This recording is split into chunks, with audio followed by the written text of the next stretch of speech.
is and how it connects to working memory. To explain how long-term memory differs from other types of memory. Long-term memory is the third stage of memory. It is a place where certain information is kept roughly permanent. Your long-term memory is unlimited.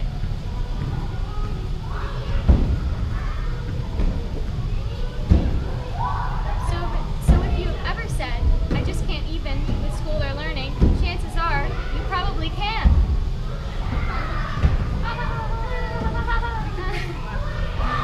Okay. Your brain can always just continue absorbing information. It's like a big sponge. Think of this as a brain. So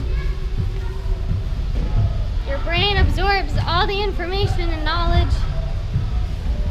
Or absorption from the knowledge. Even if a memory is in your long-term memory, it might not always be able to be accessed. The information is stored in your brain, but you cannot always retrieve it. Quick, what's 2 plus 2? Oh, I don't know.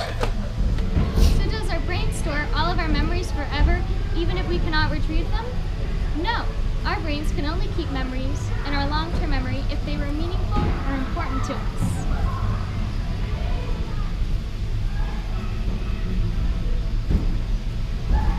However, we can trick our mind into making memories meaningful and keeping them in our long-term memory.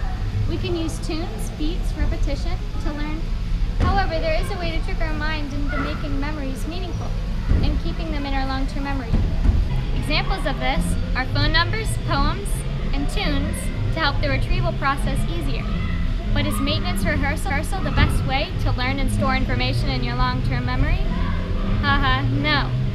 Collaborative rehearsal is, because it uses techniques that make short-term memory meaningful, resulting in storage in the long-term memory. You can do this by associating prior knowledge with newer knowledge.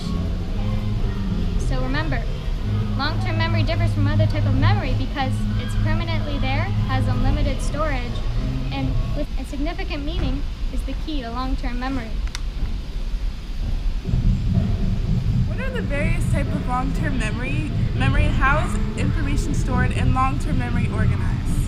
First of all, long-term memory includes general facts such as George Washington was the first president of the United States. Personal facts such as I was born in Washington, D.C.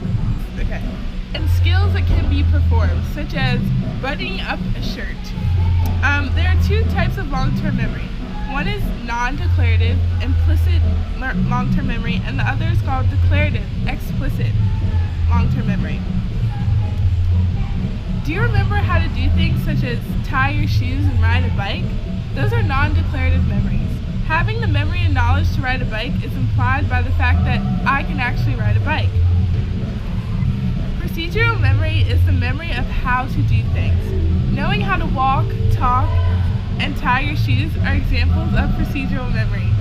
Unlike declarative memory, we are not consciously aware of our procedural memories. For example, we do not remember when or how we learned how to talk, nor are we aware when we are talking.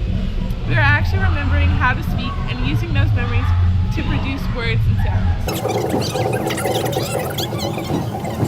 Alright, now it is time for Memorable Facts by Miri. Fun fact for all you brain lovers out there. The cerebellum in the hindbrain is responsible for storage of memories of conditioned responses, skills, and habits. The idea that separate areas of the brain control non-declarative memory is shown in studies of people with damage to the hippocampal area of the brain. This damage causes people to have anterograde amnesia, where unfortunately long-term memories cannot be formed. Moving on to declarative long-term memory is memory of facts, data, and events. For example, let's say that you know your favorite restaurant is only open at 6 p.m. on Sundays. The time the restaurant closes is stored as declarative memory. We can consciously recall declarative memory. One type of declarative memory is semantic memory. Semantic memory is your memory about general factual information, knowledge, and concepts about the world. Examples of semantic memory are An elephant is gray. The definition of semantic memory, just knowing that, and that Maryland is a state. Another type of memory is episodic memory. Episodic memory refers to episodes or events from one's life. I have an episodic memory of my first day of pre-K and my first last day of Holy Child. Yeah. Long-term memory is organized in terms of related meanings and concepts. It only takes me a matter of seconds to remember the name of my pre-K teacher, Miss Gibbs. Long-term memory is organized in two ways. One is a semantic network model which stores concepts that are related in meaning physically near each other in the brain. For example, shark and salmon are stored near fish, and ostrich and pigeon are stored near bird. Lastly, our perspective memory enables us to remember that we need to perform a task at a later time, which allows us to remember and complete the task. Overall, there are a variety of types of long-term memory. Hi, I'm Emma. Today I will be answering the question, what is short-term memory and how does it differ from working memory? Firstly, I'm going to start with what is short-term memory?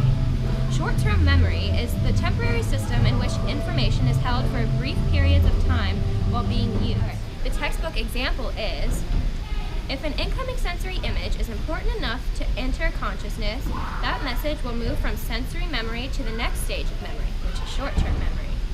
Short-term memories are held up to only 30 seconds at a time. How does this differ from working memory? Well, what is working memory? Working memory is an active system that processes information present in the short-term memory. So basically, the working memory just processes the information that's in the short-term memory.